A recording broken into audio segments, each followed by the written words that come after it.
வாங்க இப்போ எப்படி செய்யறது அப்படின்ட்டு பார்க்கலாம். சுரக்காய் சாதம். இதுக்கு தேவையான பொருள் பார்த்தீங்கன்னா, ரைஸ் 2 டம்ளர் எடுத்துட்டு களைஞ்சிட்டு எந்த அளவுக்கு நான் தண்ணி வைப்போமோ நார்மல் ரைஸுக்கு நான் அது மாதிரி வச்சுருக்கேன். 1 கப் அளவு சுரக்காய் தோல் சீவிட்டு 1 கப் அளவு எடுத்திருக்கேன். கூட பார்த்தீங்க அப்படின்னா ஒரு அரை மணி நேரம் ஊற வச்சு தட்டைப்பயிரை 2 விசில் வச்சு எடுத்து வச்சுருக்கேன். இப்போ பார்த்தீங்கன்னா இது நல்லாவே வெந்துருச்சு.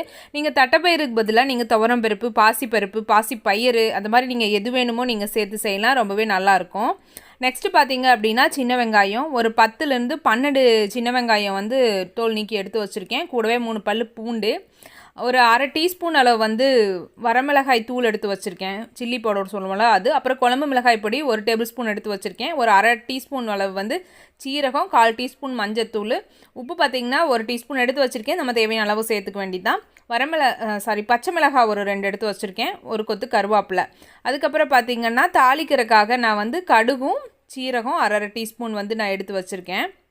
அவ்வளோதான். இப்போ இதுக்கு வந்து எண்ணெய் நான் வந்து கடலை எண்ணெயில் செய்கிறேன். நீங்கள் ஆயில் தேங்காய் எண்ணெயில் செஞ்சிங்கனாலும் ரொம்பவே நல்லாயிருக்கும்.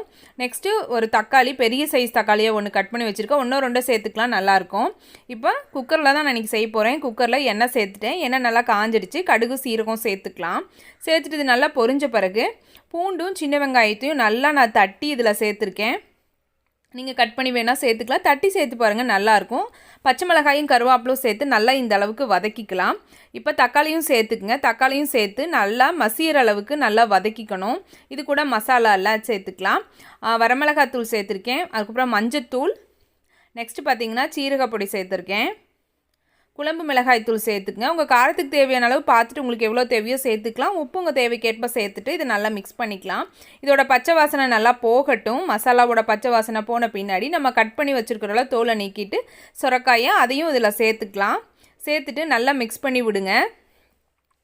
ஒரு 2 or 3 மினிட்ஸ் நல்லா வதங்கட்டும். தக்காளி காரத்தோடு இந்த அளவுக்கு வதங்கியிருக்கு பாருங்கள். இப்போ நம்ம தண்ணி சேர்த்துக்கலாம்.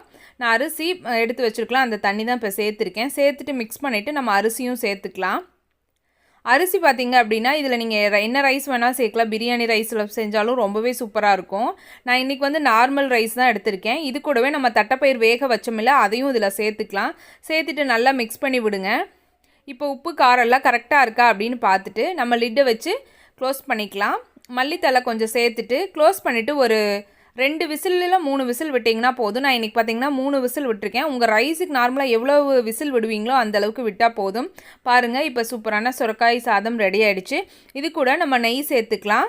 1 இல்லை 2 ஸ்பூன் நெய் சேர்த்துட்டு இதை நல்லா பார்த்திங்க அப்படின்னா நல்லா கிளறி விடலாம். ரொம்ப அதாவது லைட்டாக இந்த மாதிரி பாருங்கள், இந்த மாதிரி நான் நார்மல் கரண்டிலேயே பின்னாடி திருப்பி இந்த மாதிரி கிளறிட்டுருக்கேன். ரொம்ப போட்டு கிண்டிகிட்டே இருந்தோம்னா குழஞ்ச மாதிரி ஆகிடும் சாதம்.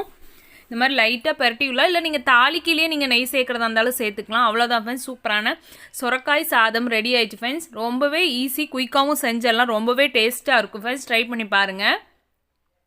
இந்த வீடியோ உங்களுக்கு யூஸ்ஃபுல்லாக இருக்கும் அப்படின்னு சொல்லிட்டு தான் ஷேர் பண்ணியிருக்கேன். இந்த வீடியோ உங்களுக்கு பிடிச்சிருந்தது அப்படின்னா லைக் பண்ணுங்கள், ஷேர் பண்ணுங்கள், கமெண்ட் பண்ணுங்கள்.